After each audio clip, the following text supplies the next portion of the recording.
So we are absolutely delighted that we are able to actually feature experts in hip hop and officially launch a hip hop health campaign.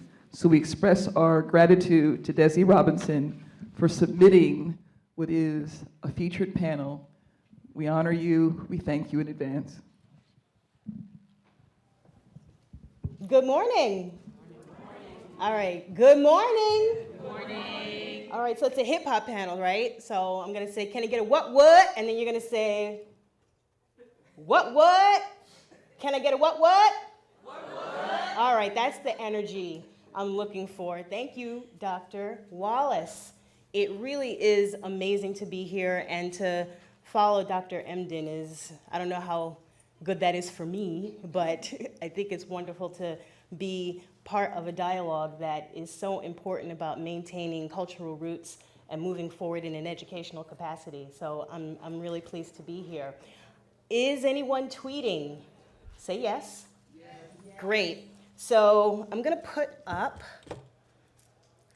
some of our handles. So if you're tweeting, the Twitter handle is Health Hip Hop. If you're Instagramming, which is great, I dressed just for the occasion, it is Hip Hop Health Campaign. So those are probably the two mediums that you'll be able to work within for the discussion. But later on, there is a YouTube channel and other platforms that you can use to continue the messages that we're going to be talking about today. And so I want to first talk about how I am defining hip hop. And so when I say hip hop, I'm including the entire sort of subculture, which is DJing and scratching and imagery, graffiti, music videos, R&B collaborations, reality TV shows. So when we're talking about the culture of hip hop, I'm including all of those things because I believe that the culture of hip hop really infuses everything and everyone. And so if you watch Queen Latifah, there's hip hop. If you go to see Independence Day and see Will Smith, that's hip hop. So I want to be able to include the many cultures by which we are under the umbrella of hip hop and not just music videos that we see on BET or VH1. And so I want to tell you a little bit briefly about the genesis of this campaign. And so in my work as an educator, I was running an after-school program in Bushwick, Brooklyn, and right around the time when Chris Brown and Rihanna had their incident, we had a discussion with some of the young ladies and the boys, and it's a middle school. And so the girls were very, very vigilant that Rihanna must have done something to make Chris Brown behave that way. And, you know, I had to kind of turn it over in my mind and let them know, you know, the feminist side of me was like, that don't mean nothing. I don't care what she did. You can't be putting nobody's face through a windshield, you know. And so like that would have been my immediate reaction.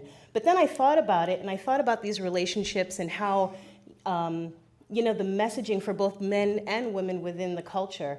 And then I thought, well, what if Rihanna was bugging out and flipping and tripping and, you know, where's the level of safety for Chris Brown? And does he have a space to be able to call one of his boys and say, yo, Riri is tripping right now. You need to come and get me. I'm on the side of I-95. I just got out of the car. Come and get me. And so women have that capacity. Women have that space where they can call one of their girls and say, can you get me out of this situation? But are we creating safe spaces for young men and young boys to be able to seriously walk away from situations that are stressful, that are dangerous for them, as well as the young lady that is in the situation?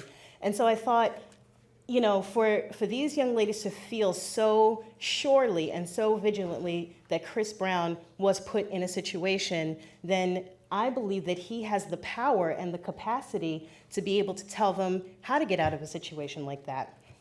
And so because I feel that hip hop has the power to influence and set trends and make change, I feel like now is really the time to kind of harness that power and use it as a vehicle for health and wellness in our youth. And so today I really want to offer up a discussion on how to explore, you know, this really game-changing potential of hip hop and the artists within hip hop as potential health advocates. And so I feel, there can be a strategy that is created around this.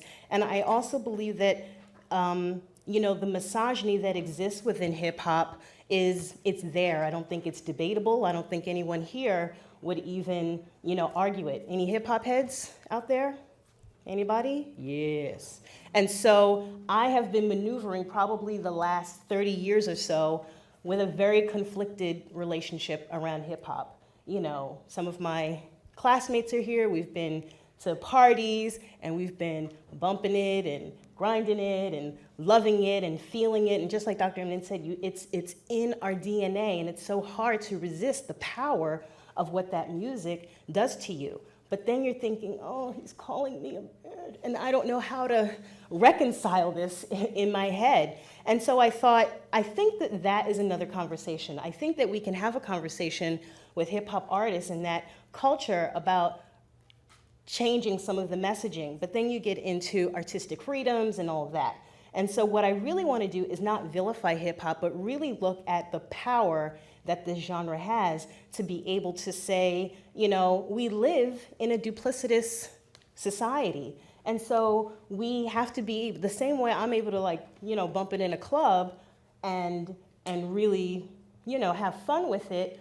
I can still come to the stage at Columbia and talk about, messaging and creating health standards that really serve all of the people that are touched by hip hop.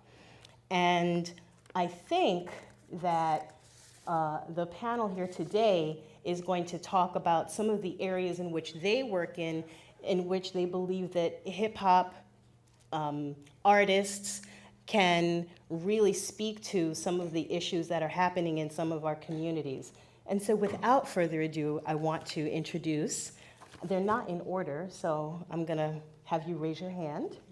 We have Dr. Donna Keel. She is an anesthesiologist at Harlem Hospital. Charmaine Ruddock. She is the project director of Bronx Health Reach, and she's leading programs in a community coalition to be able to eliminate racial and ethnic health disparities. Quentin Walcott, our sole bit of testosterone on the panel. He is an anti-violence activist and educator, and he's the director of Connect's Training Institute and the Community Empowerment Program. And it's a New York-based organization, and they're dedicated to ending family and gender violence. We have Farah Tanis.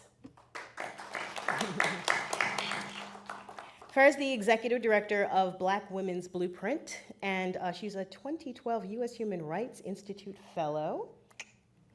And so I'm so pleased to be able to have her here. We've been missing each other a lot, and so to connect today is really, really wonderful. And last but certainly not least, we have Nini Ali. And so I created and I host a show called Women in the Making, and so all of my young women, it's to and from the perspective of today's girl, and so all of the young women are my women in the making, and all the older women are my sheroes. And so Nini is my woman in the making today. And you just won an award last night. Yeah, I did. What's the award? Speak it into the mic. Take it off the stand. Last night I got an award, the Nelson Mandela Award. I was the youngest recipient, and for the year, and they're gonna do it annually. So, we're gonna have more youth out there getting awards for the work that they're doing. Congratulations. And so I'm just gonna start with Nini. And you have been on the planet for 16 years. And so you've been a part of at least the latter half of the hip hop generation, so to speak.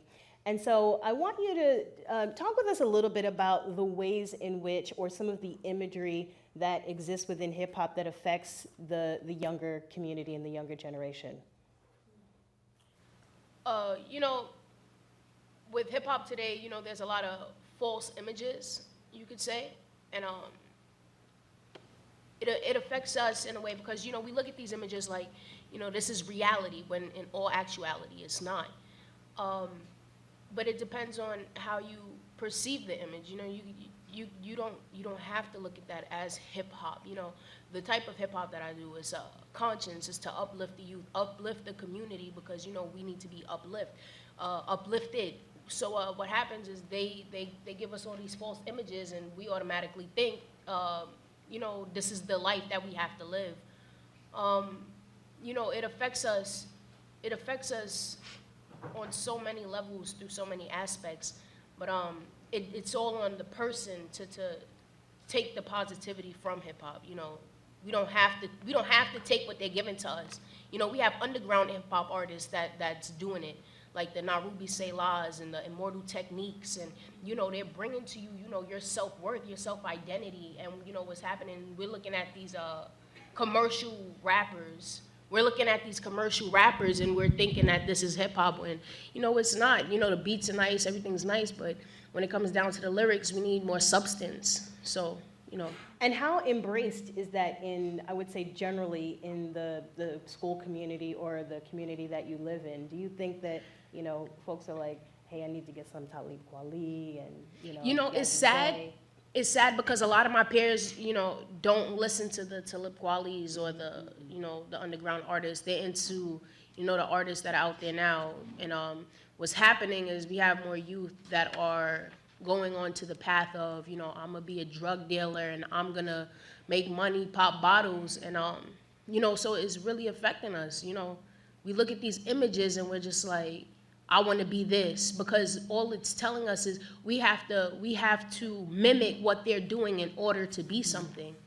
And you know, so it plays a major role, you know, in the community I live in the school system that I'm in, because we have a lot of youth today that are mimicking this lifestyle, and it's sad because it's they're programming it to us. So you would agree that there is major influence of There hip hop? is, Okay. because you don't have a lot of people in the school system, nor do you have a lot of people like in my community who are like, I want to know who I really am. You know, we think that the only thing we were taught was we were slaves. We didn't know that we were gods and herbs before we were slaves. Why? Because that's the only thing they're teaching us. And if we thought we came from something, we're gonna think that we're nothing. Mm-hmm. You understand? So, you know, so there are some opportunities. There is some opportunities, okay, yeah. great. But it is, we have to Right.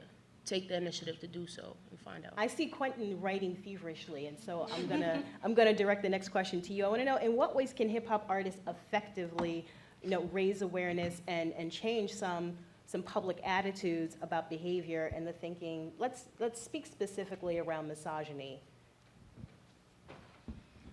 Well, there's definitely a lot of work to be done, and I think there needs to be a certain level of accountability.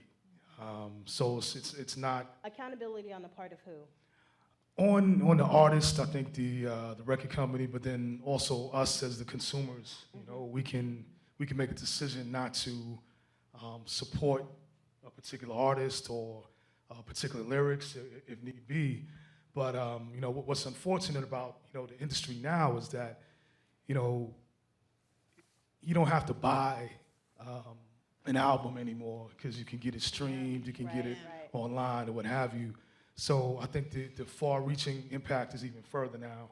So I think it's a question of really, you know, putting pressure on them to do you know, some more positive and righteous lyrics, and really kind of separating hip-hop industry from hip-hop culture, you know what I mean? Because I think there's more of accountability in the culture than there is in the industry, because the industry is just kind of really spinning off and going on its own because it's about profit. And but I always kind of, you know, when I do my work with youth or with adults, I always kind of look at what is the gain, what is the profit, and at what cost? Who's at the cost of this success, quote unquote success? So it's definitely a question of really, but also using, you know, hip hop mainstream. I think that's what Nene's talking about, is that, you know, the mainstream artists who have the most impact and most reach. And, you know, hip hop is a global industry. So it's not a question of it just, you know, impacting local communities. It has a global impact. And even I just recently came back from Nairobi doing some work around accountable practice around working with men who are doing gender-based violence work. in the hip hop industry there has such a huge impact. You know, the first thing people wanted to know from me when I told them I was from New York, did I know X, Y, and Z? Did I know X, Y, and Z? And these are all the artists that I would not typically support, you know? So I kind of played it off to kind of get some credibility out there, but I think but really it's important to really look at how we can have some mechanisms of accountability and what does that really look like. Because the realities of that is no longer where, life is imitating art now, rather than art imitating life. So I think it's really like putting that in perspective and what does that really mean and how does that show up for people. Right. I think that perspective is really important. I think that one of the reasons I feel that the hip hop community is such an untapped resource is because I think that we're not having the conversation about how commoditized this industry is. I think that, hip hop, I'm older than I look.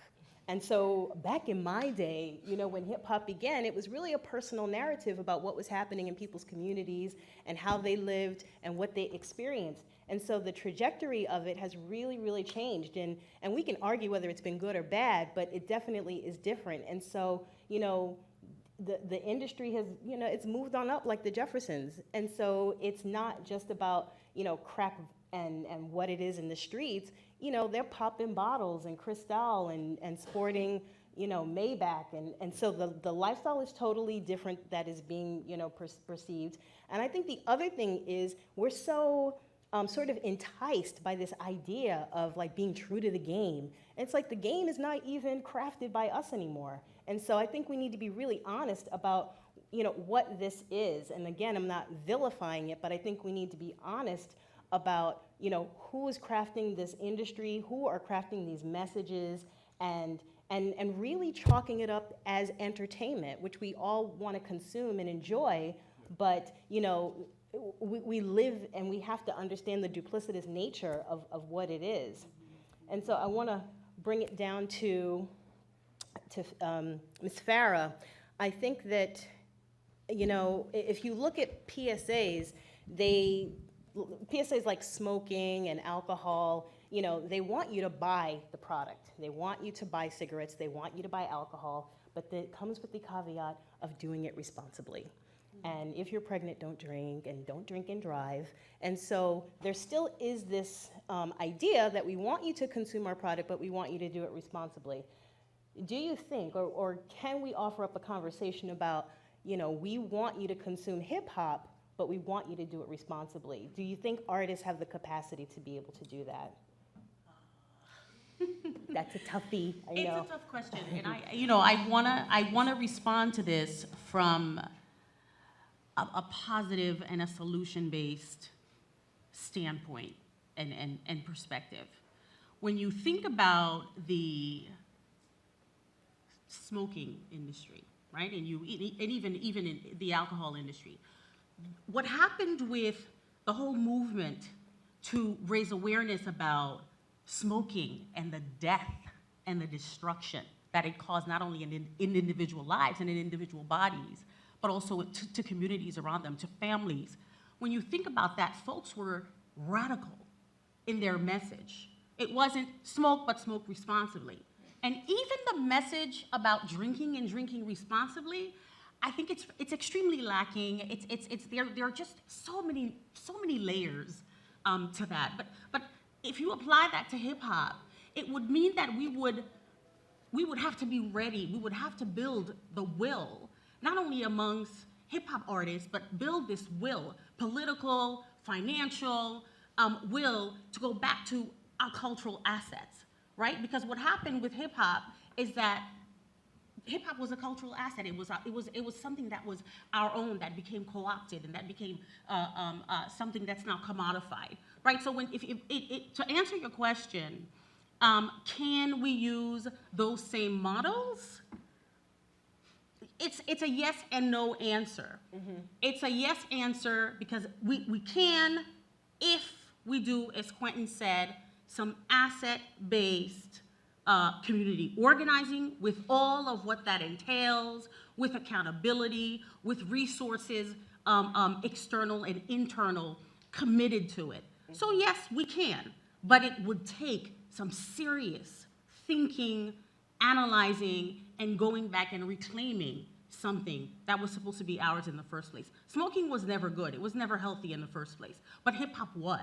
So that's where the possibility and hope for taking it back comes from, Right. because I mean, hip hop was. What we're talking about almost is cultural appropriation. Exactly. And making sure that the purveyors and the creators of this culture are still controlling it. And unfortunately, we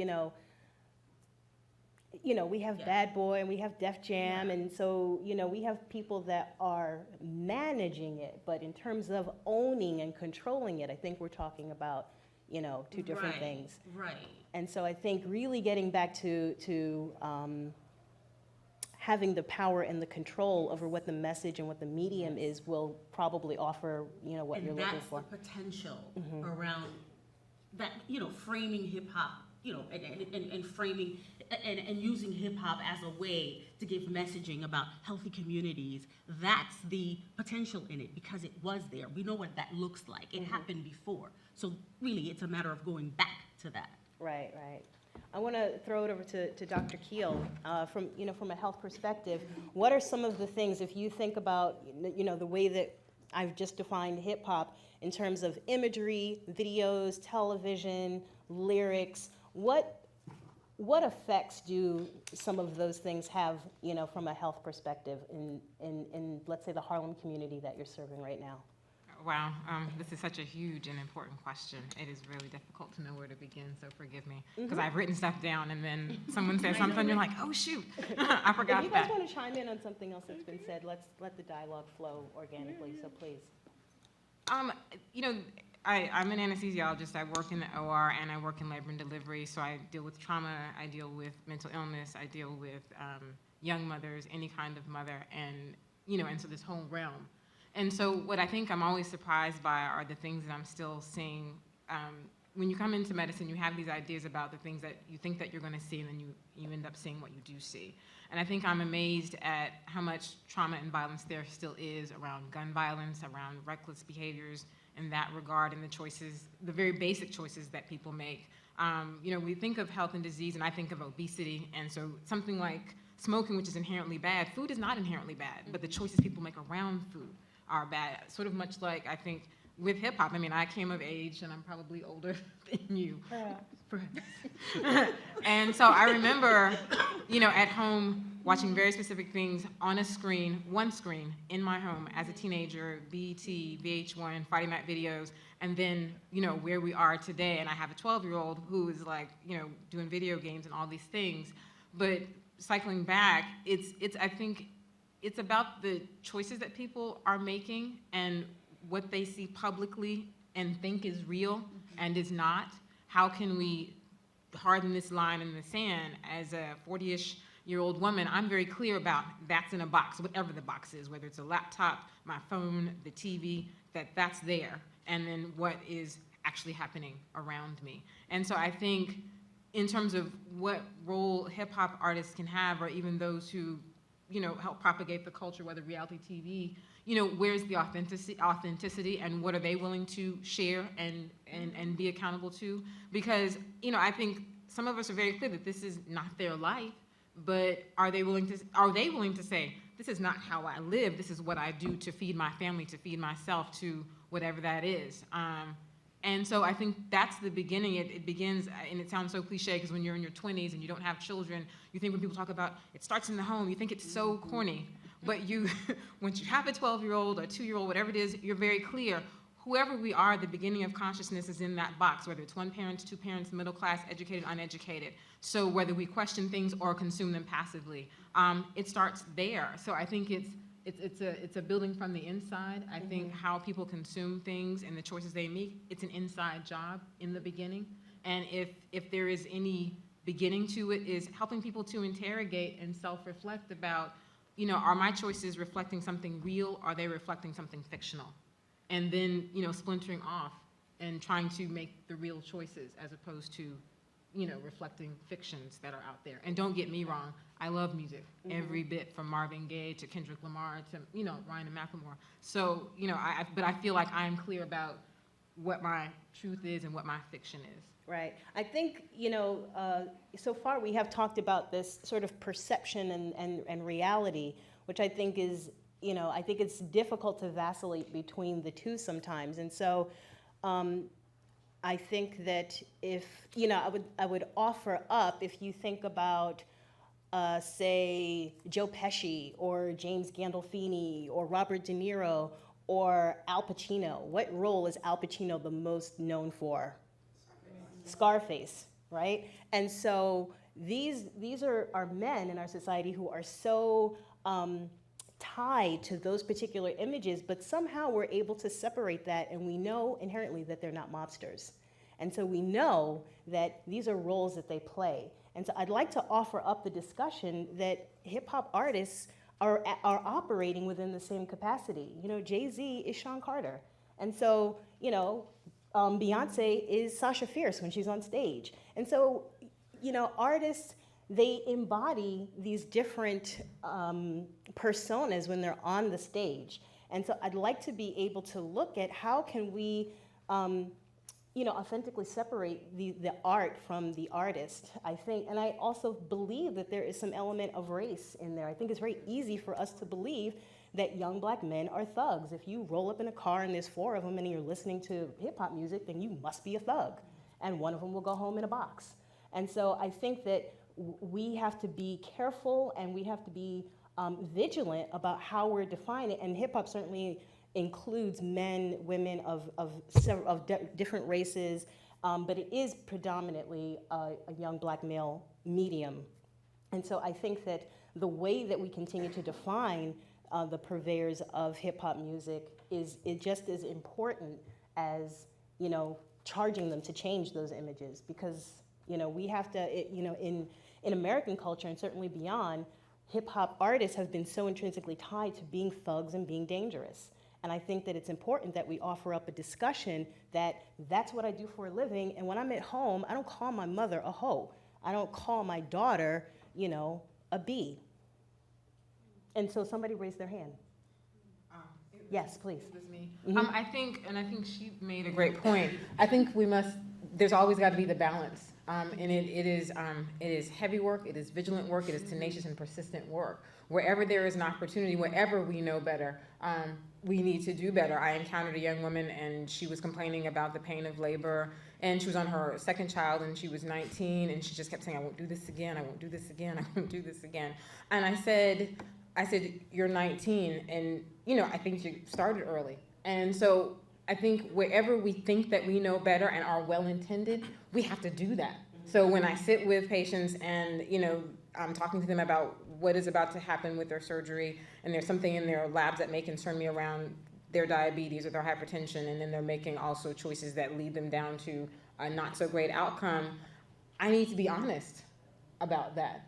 Have the courage, as Maya Angelou, have the courage to whatever I am standing, make that be the place. Like the young man said before, our bodies are that place. Wherever we show up, we have to fully show up. It's exhausting and it's frustrating, but I think wherever we show up, because everybody's needed, everybody's important. It's balance. Charmaine, I want to ask you, and so, we talked about hip hop, and Dr. Emden was, up here earlier talking about sort of how powerful that is, and how we need to sort of, vacillate between this duplicitous relationship between, being an academic, being in the hood, and how that is engulfed in one body sometimes. And so when we look at sort of the larger community of hip hop, again, it touches all 4 corners of the world. It includes white people, black people, Asian people.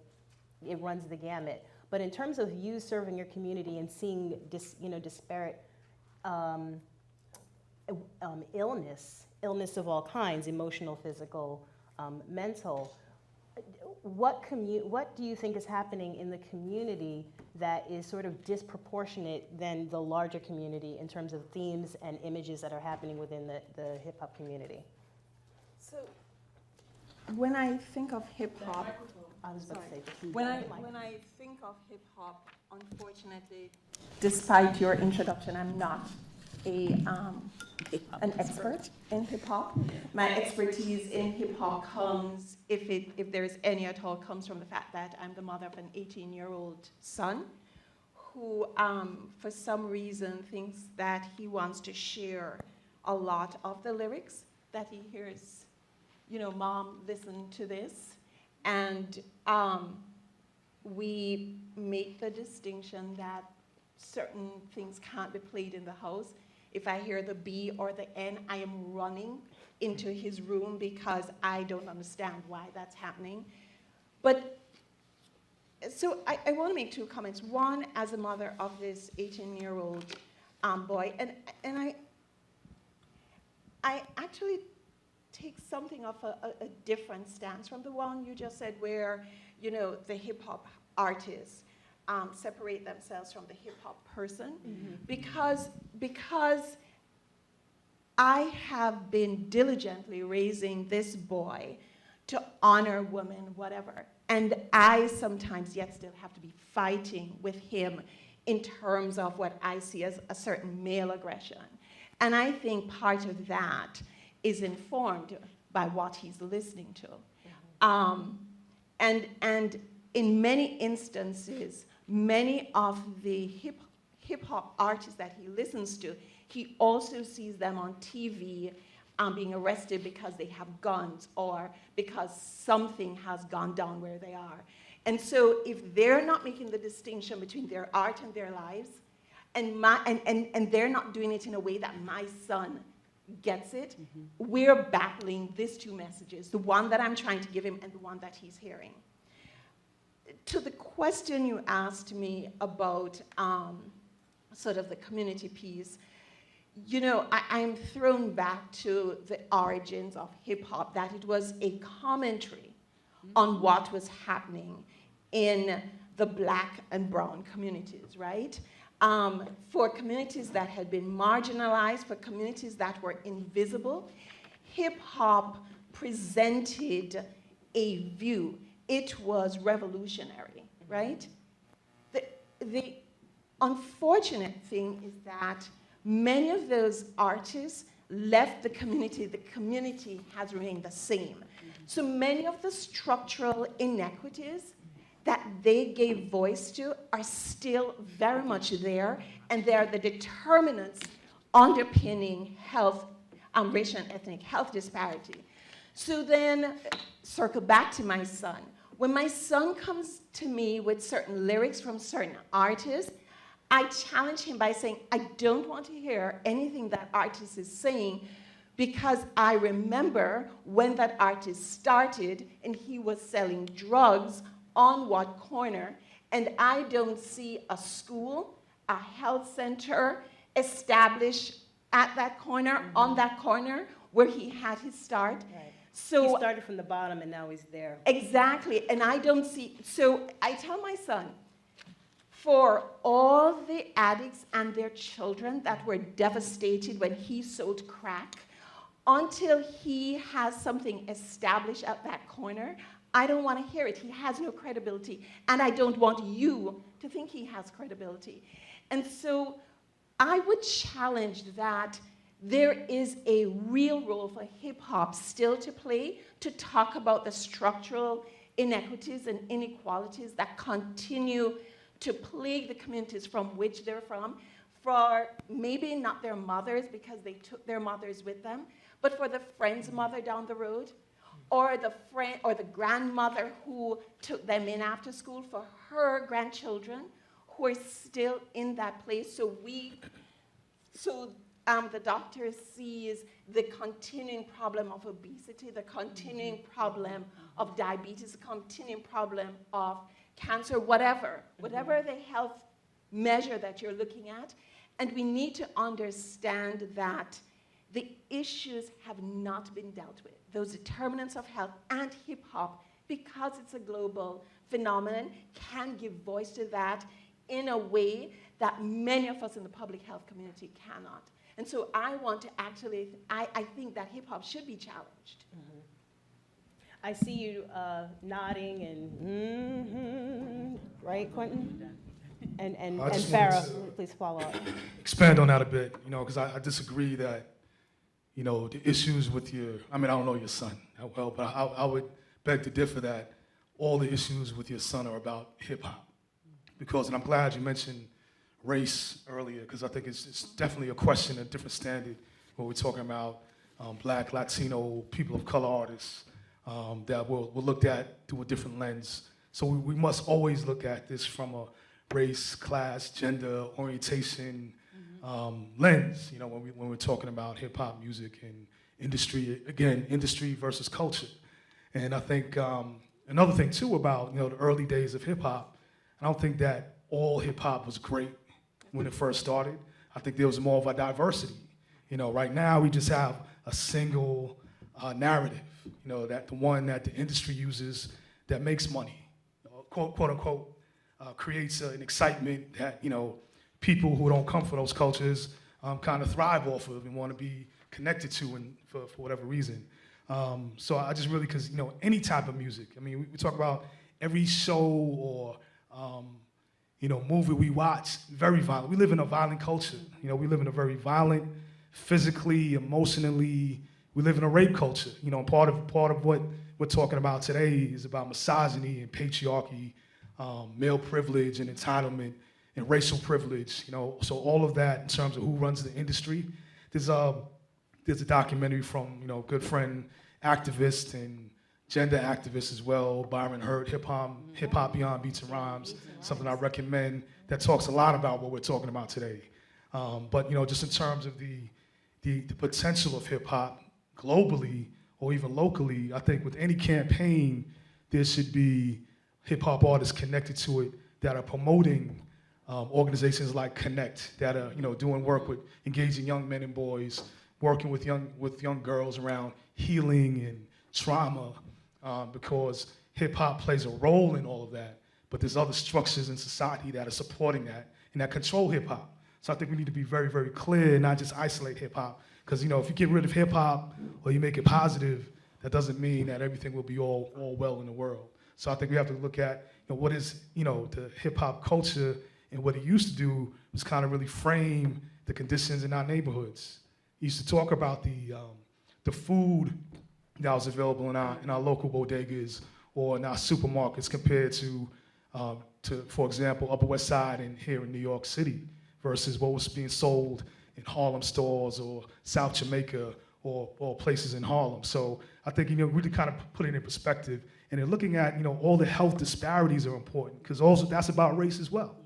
That's about gender as well. So I think really looking at how, hip hop artists, calling them to task, it's sort of simple. Make 1 or 2 tracks on your next album about something positive, health related. It could be from HIV and AIDS, STDs and STIs, looking at domestic violence, because 80% of young people involved with domestic violence get involved with gangs and gun violence. So we've got to put all those, make those ties and connect them all together. And looking at, from hypertension, there's a lot of artists, hip hop artists, that are some well-known, some not, that have been struggling with diabetes, from Brothers in the Wu-Tang Clan to Pharoah Monch that, health issues as well. So there's a lot of artists out there that are currently doing this. We have to kind of support that and look at those models as well. So I think it's really important that we push artists to really kind of do that, but connect them to local campaigns. I know we'll see the PSA in a little bit, but because they have that global connection, so wherever they show up in the world, that these artists are pushing young people to go to the doctor. That artist even making a day out of his time to take 20 or 30 young people in that neighborhood to the doctor or to the clinic. And I think that's one form of accountability. I want to throw it to Farrah, and then I'm going to open it up for questions. Yeah. Okay. I agree with you, Quentin, but what would happen, I think, there's always a way, right? right? I mean, we talked about slavery, we talked about all of it. I mean, as Black folks, we have a history and a tradition of organizing, of shifting the tide, of changing the world, of changing, the country from ending slavery, from abolitionism to Black suffrage to, Jim Crow laws, shifting that to civil rights, to women's rights. But what's happened is that we have lost that sense of tradition, and that's what I was talking about when I talked about cultural assets, right?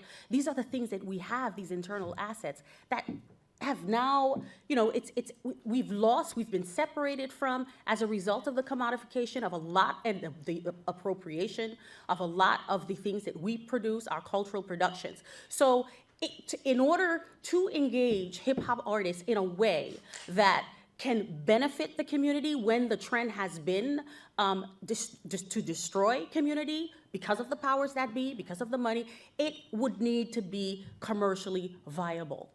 Right? It would need to be something that folks can feel they can still make money off of. And so that also goes back to what you said about how does a hip hop artist separate his artist self from his real self. From my perspective, I don't believe that they do. I think that there's been an integration, there's been sort of this solidifying of this one identity. But can they? They can. They can. So I believe they can. I believe that we all move through the world with a duplicitous nature. Right, but it's the how.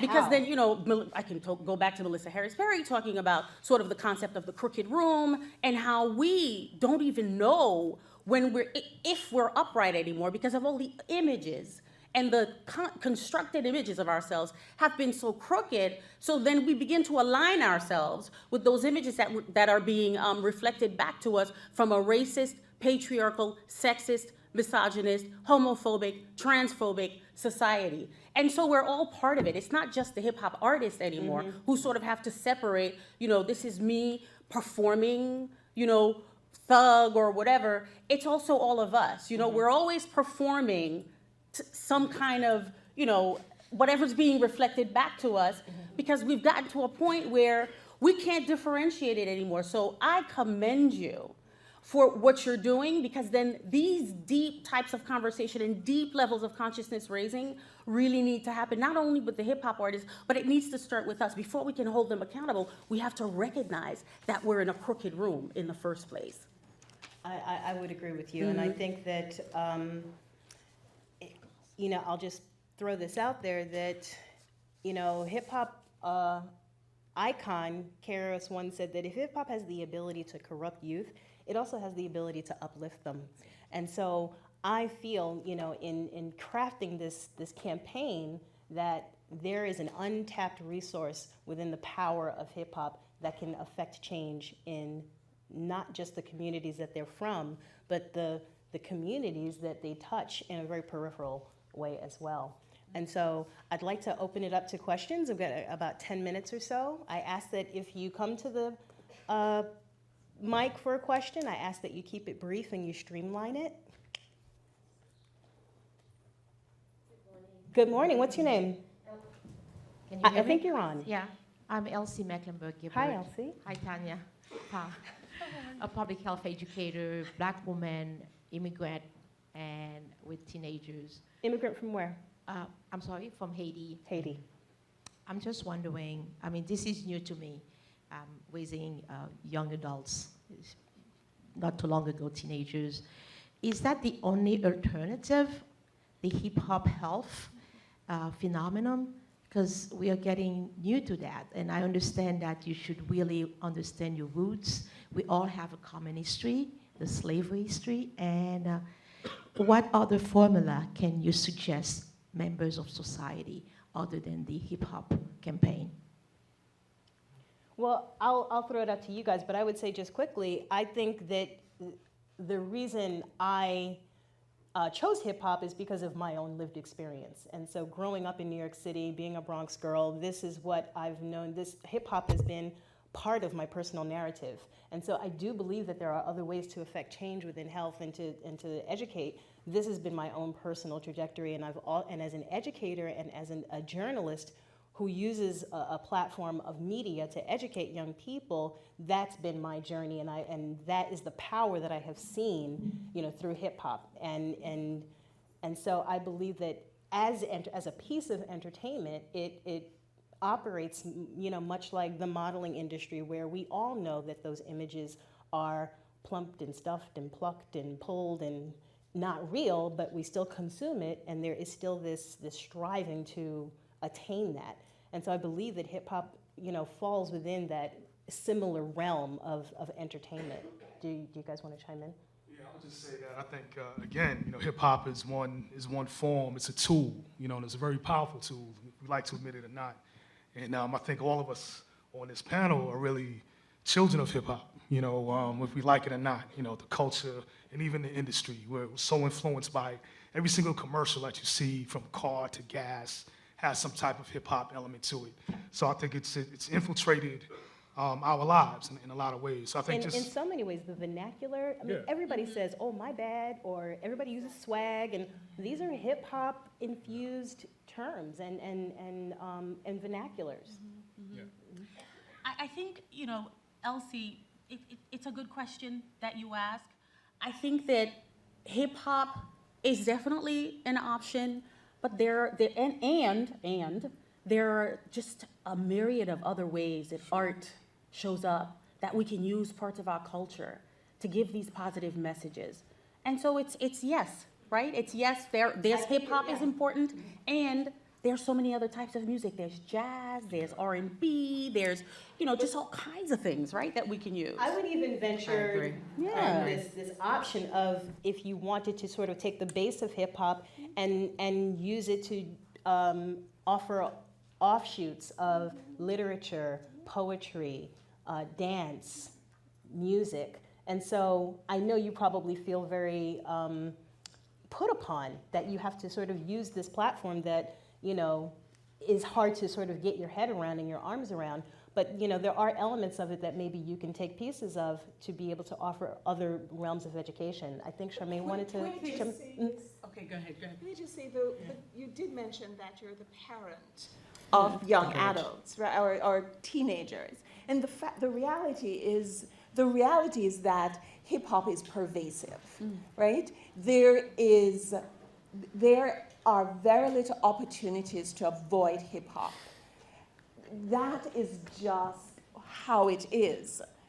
It is so pervasive to the point it's used in everything. It's what your children will encounter. And, Professor Emden talked about the consumption of it by white suburbans. I would also contend that it's also consumed by white, affluent folks who live in the city. Yeah. My son has always gone to schools where he's a minority, and all of his friends, white, you name it, it's the music of choice. And so I think that you're right for this to be a conversation about how hip hop can be made something healthy, can be made or can be called back to parts of its roots that address so much of the inequities in our community. But the reality is that your young people will find it really hard to avoid encountering hip hop. I think that's the reality. Because there's an issue, it's youth culture, no matter what is the principal consumption. So there was a time when it was rock and roll, there was a time when it was R&B, there was a time when it was whatever it was. And so at this moment, this is what it is, for better or for worse, whether I like it or not. So the point is always, can we be bridges? Because it's our kids, and so much is at stake every day, every minute. And so we have to decide, that these are our children, and this is what we want. We want what is best for them, and we need to reach them, because they're not coming necessarily for us. Dr. Wallace. Yes, it's Professor Wallace. I just wanted to point out for our webinar listeners that what you're getting right now is really cultural competency training, particularly when you are working with youth. And I mean, here we have Dr. Keel, an anesthesiologist at Harlem Hospital, working with clients and basically knowing how to use the framework of culture to even understand what you're seeing in the population when people come in, and what are the influences upon them. So this is also health literacy training when you think about what is the language that our clients have. And even if you're dealing, as you're saying, with white upper class or white youth, it's also to know what are the cultural influences upon them, and that this is a language. Now, I've heard two excellent concrete suggestions, and that's really what I want to hear. I heard Quentin talk about, how do we hold record companies accountable? It's one thing to try and say, okay, what's the nature of a PSA campaign, but how do we get the major record companies to understand that this is a cultural demand. This is a national, global demand that every artist has to have at least one song about health. Yeah. How do we challenge in a national, global, systematic way artists that, yes, what was your root community and where is the evidence that you're doing something about health disparities in that community? And there is someone there. Yes, you took your mother with you, but it's the grandmother.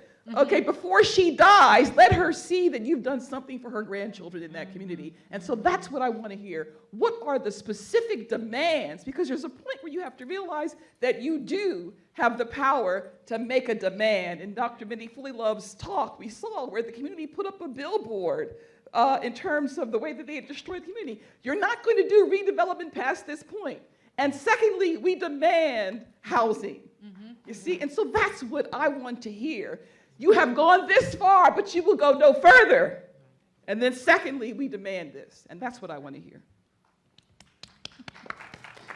I would agree. I think that, and I'll definitely open it up to you.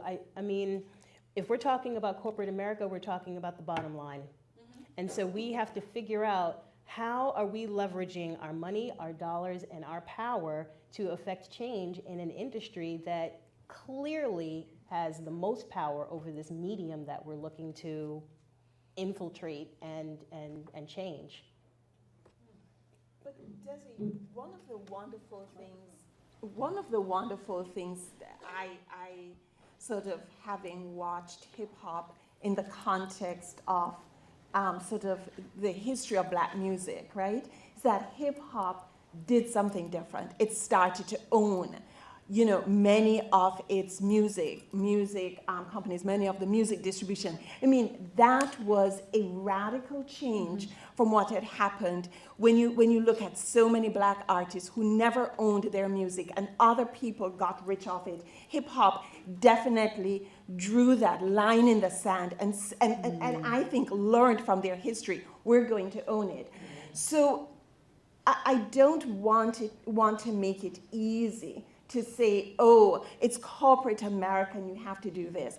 Many of them own it. So the charge to them is, with this ownership, what do you owe the people who have supported you and who continue, though, not to be the community beneficiaries of the riches you have gained? So that's the challenge that I have, that something wonderful happened and they own many of it, offshoots of it, clothing production, clothing design, I mean, you name it. Yeah, they're owning it. The streams. Exactly. Because So can they own this records? as well? I'm not going to buy those records, but that's not what it is anymore. It's clothing, it's television, it's as well. it's iTunes sales. And so I think as consumers, we have to be clear about how we are supporting and putting our money into this industry. I'm going to allow these 3 questions, and then we're going to show our PSA, and then I have a little treat for you at the end. Okay? So I do ask that you keep them brief. Hi, Desi. It's Pam. I'm so glad you're here and you did this session. Anyway, I first of all, I'm raising 2 white boys, obviously, and they are into the hip hop culture, just as all of you are talking about. But my question is I do believe it can be uplifting and used in a positive way. And I'd love to hear some of your stories, if you think there's time, of how you've seen it have transformative health outcomes for some of the young people that you've worked with. So what I'm going to do is I'm going to let that marinate. I'm going to let you ask your question, and then we'll try to maybe incorporate both. Sound good? Yeah, so sort of piggybacking on that question is I feel like the roots of hip hop is sort of started as a bottom up kind of way, and now it's turned into sort of a top down. This is what the culture should be. And I think when you look at health disparities as well, I think a lot of patients don't really know their own health. And like, so when they're told this is what mammogram screenings, how often you should do, they just either follow their doctor's instructions and don't know whether or not that's a good thing or not. And can you talk about how maybe hip hop could be addressing that better rather than being more monolithic as it is right now? Right. One quick thing that I would offer up in terms of that particular question is hip-hop artists have the opportunity to redefine what success is. And so success is financial, it is cultural ownership of what we do, it's physical health, it's healthy relationships. And I think that if they even just sort of make the shift to say that this is what success looks like, a whole family that is not broken, that treats each other well, that lives in safety. And so I think that that might help in terms of shifting other ideas about health, letting them know that good health is success as well. Because that is a big sort of message about how I'm living. I live and this is success and I'm fly. And so widening that definition, I think, will help. And I think, you know, to piggyback on what you're saying, widening that definition also means shifting their own minds and their own ideas about what power is. Because hip hop offers some type of just, you know, this semblance or this feeling of power, whether that is through monetary gain or, you know, whatever popularity. There is this culture, I think, in hip hop, this strand of hip hop, where there's a denial of human frailty. Right? There's this denial of the black male frailty, that there isn't this vulnerability. Why Chris Brown couldn't get out of the car and right, have one of his boys come pick him up. Exactly, right? Or even in terms of health, when we talk about health. And so, and that's been something that's been plaguing our communities for a while. You know, the myth of the strong black woman, you know, this macho sort of strong black man. Like, I think we need to get to a point where we can speak truth to ourselves and say, you know, we have all of these issues, these health issues that are impacting our communities. And that those vulnerabilities don't have And to be that's a seen as inherent vulnerability, weakness. and we have to get comfortable. Right. And I keep saying it's not just the artists, it's all of us who should be holding the artists accountable. We all need to be thinking this way. Right. And so, you know, that's I why want I to have get this to one offer. last question, and then I'm going to let you chime in the question. This is for Farah and Q. First of all, I love this book. So the sister who asked that question about, you know, positive experiences, I've taught yoga in the jails, and One Nation Conscious Rap, very good book. It doesn't mean you bring that book necessarily, but you know the book, and all the health educators out here need to know the book. And this is Sister Soldier from this book, and she says, one thing that we have to understand is capitalism on a basic level, because capitalism is a destructor. Money rules over everything, people's life, liberty, and the pursuit of happiness. And so I'd like you to include that in your comment about health, because health is one aspect. And then the other thing is Cuba has a great hip-hop movement, and Maisel Cinema, maisels.org, showed Cuban hip-hop films, and it gives a great way to show how hip-hop has the functionality of being a core group of people making commentary. But if your commentary comes from a more socialist mindset, then you're going to be thinking about great sharing with your community on health. And the last thing is 1in6.org is a website for 1 in 6 males are raped. That is the real statistic. So when we wonder where does the rape anti-health culture come from, what system created a way of being under slavery, under white slavery, meaning indentured servitude, that made people things, like in 12 Years a Slave, made people things so you can just rape them. And when you can just rape people, like the guy said to me in the jail when I was doing the pose, and he said, oh, that's a great rape pose. And I said, Lupe, just take a stand, make a comment to yourself, and deal with that in a minute. Because he's looking for that, like she just said, that power of the conversation. So those 3 websites, I hope, give some answer to her question. And Farah and Q, I'd like you to bring capitalism into this conversation. Okay. I just want to interrupt for 1 second. I hate to do this, but if you wouldn't mind hanging around and answering that offline, because we still have 2 more pieces that we have to fit into 5 minutes. But thank you for that offering. Thank you. And so without further ado, I just want to show you the preliminary, you know, PSA and some of the messaging around what's going to happen with the campaign.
mother, sister. Your mother, your sister, your wife, your aunt, your girlfriend. My girl and my daughter. Wife, niece, daughter. I love seeing the sun rise, coming over the horizon, flatbushing you, it's beautiful, so surprising. But it's hard when they take her image and try and spoil her, keeping her down physically and mentally with the shackles that's on her. If a lady wishes to work her voice, she's got to get rid of all the noise. At her waist, her thighs, her face, put on makeup, get all shaped up, look in the mirror, your society got to wake up. Till I'm legendary, I'll be striving, I'm all about thriving, not just surviving. Got me feeling so alive, and I want to take a deep breath and just dive in. Essence, my message, a lesson to open up to and question societal norms. Is it my quest to revolutionize porn? Nah, I'm sick of being object. I object to ladies feigning, weight gaining, a voice. The booming sound should come from none other than a womb more round. Oh, who made it? LaShawna could claim it, but she was too robust to talk about lust as she was doing it and doing it and doing it well. Meanwhile, LL retells her style with a lady who never had a child. So the place that she fits in is the tribe that she lives in, or the tribe that she's building by raising all our children, melanin blacker than the roots of Thomas Jefferson's children. I'm a queen in my own division. Hip hop is what I'm cooking in this kitchen. So verbally I fight while lyrically I'm just living.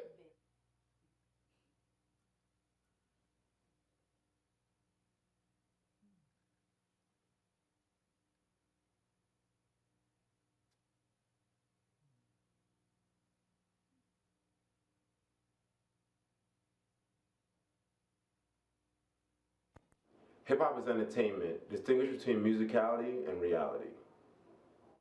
Hip hop is entertainment, but which part of the fantasies do you choose to live out? Leave the lyrics to the rappers. Don't say something hurtful you can't take back. Hip-hop is entertainment. Our girls and women are reality. I got 99 ways to refer to my wife and my daughter, but a bitch ain't one. The Hip Hop Health Campaign is going to be global. All four corners of the world that have been affected by hip hop and that have been infiltrated by this totally powerful medium, they're going to hear from men, women, girls, and boys within the hip hop community. And they're all going to be able to hear messages about how we can continue to move forward as a society and really respect and love each other. And they can spit rhymes and spit lyrics, and they can also spit knowledge and drop pearls about how we can continue to be healthy as a people.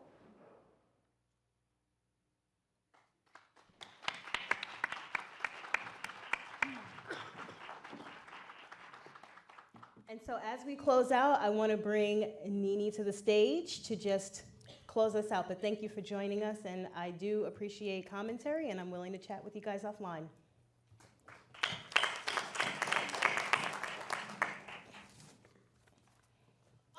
They don't want to tell us the truth. I drop knowledge like babies born straight from the womb. I'm just trying to get through to you, and you. We could do anything our mind commits to.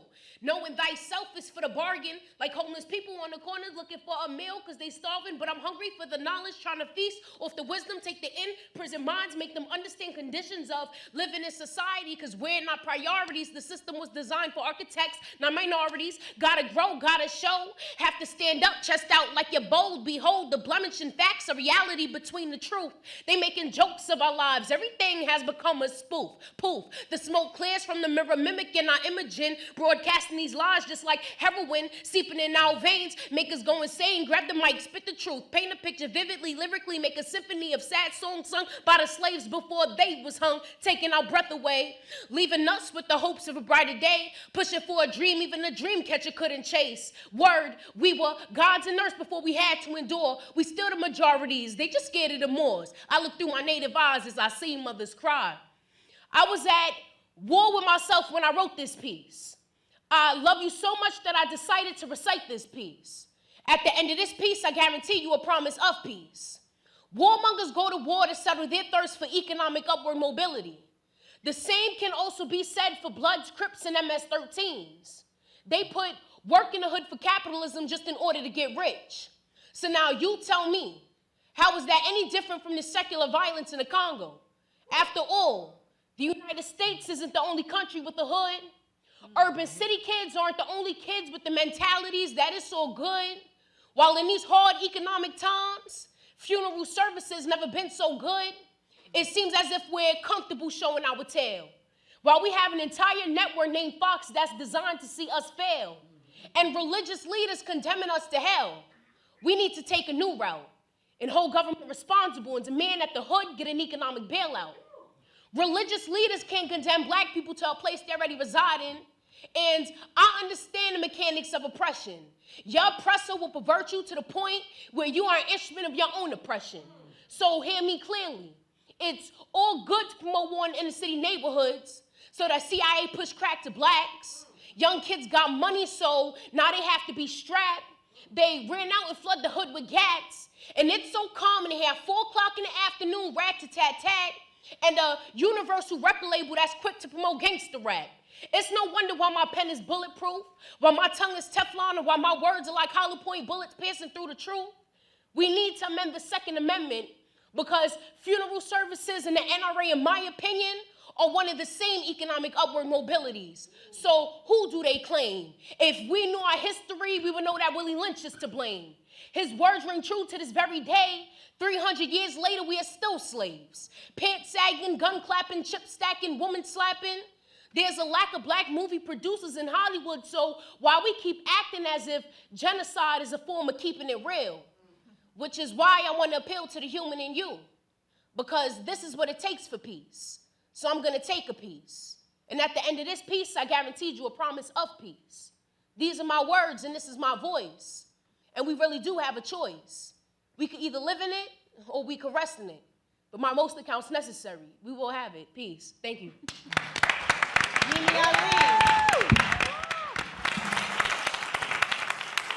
Thank you.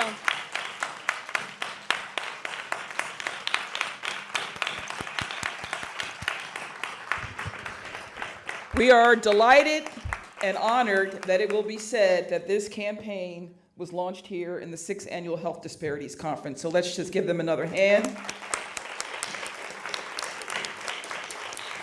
And speaking of health disparities and what you can do, we are offering outside 120th Street rapid testing. Harlem Hospital is in a private, comfortable van making rapid HIV testing available. So if you want to text out to somebody that they're going to be there until 3:30, please have them come to experience that. And we're also offering blood pressure screenings through Harlem Hospital in the cafeteria. So please proceed to Grace Dodge Hall, the dining room, where we're offering 140 box lunches, and where we also are going to have a poster session. So thank you so much.